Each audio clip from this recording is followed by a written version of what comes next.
Good evening everyone. থাম্বনেলে আপনারা ঠিকই দেখেছেন যে পরের বছর থেকে এক্সাম সিবিটি মোডে হবে, যেটা আমাদের যে শিক্ষামন্ত্রী রয়েছেন সেন্ট্রালের ধর্মেন্দ্র প্রধান স্যার, উনি ডিক্লেয়ার করেছেন প্রেস কনফারেন্সে যখন রিনিটের উনি ওই এটা দেন, আপনার বক্তৃতাটা দেন যে কিভাবে কি হয়েছে বা সিবিআই কতটা কি জাজ করছে।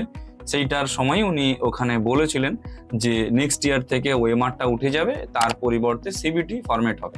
সিবিটি ফরম্যাট হলে ভালো কি কি দিক রয়েছে, খারাপ কি কি দিক রয়েছে, দুটো দিকই আপনাদের একটু খুলে বলি।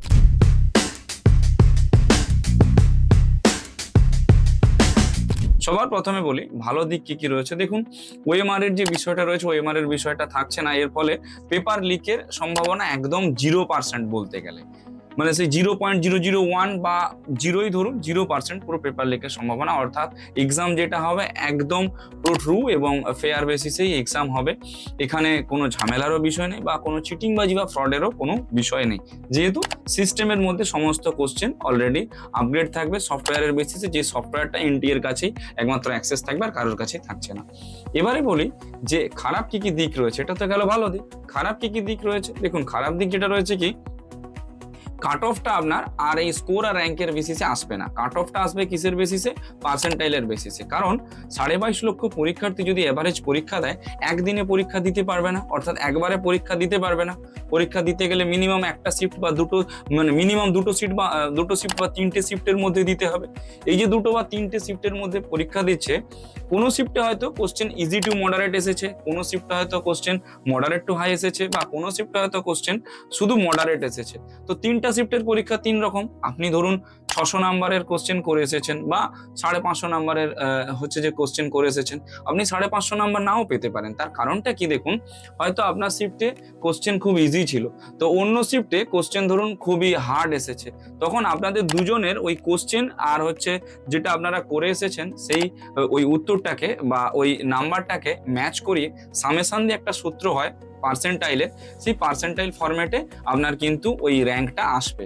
অর্থাৎ যেটাকে বলা হয় গড় নির্মাণ, ওই গড় নির্মাণে র্যাঙ্কটা আসবে। এবারে যদি আপনার কোশ্চেন পেপার একদম মডারেট হয়, আপনি ধরে রাখুন, বা যদি হার্ড হয়, আপনি ধরে রাখুন লো স্কোর করে এসেছেন 300 বা 350 বা 200 বা ধরুন 180, এবারে কারো ধরুন কোশ্চেন ইজি এসেছে, সে ধরুন 350 করে এসেছে, তখন সেই ক্ষেত্রে আপনার নাম্বারটাও কিন্তু বাড়তে পারে, যেহেতু আপনার কোশ্চেন হার্ড ছিল।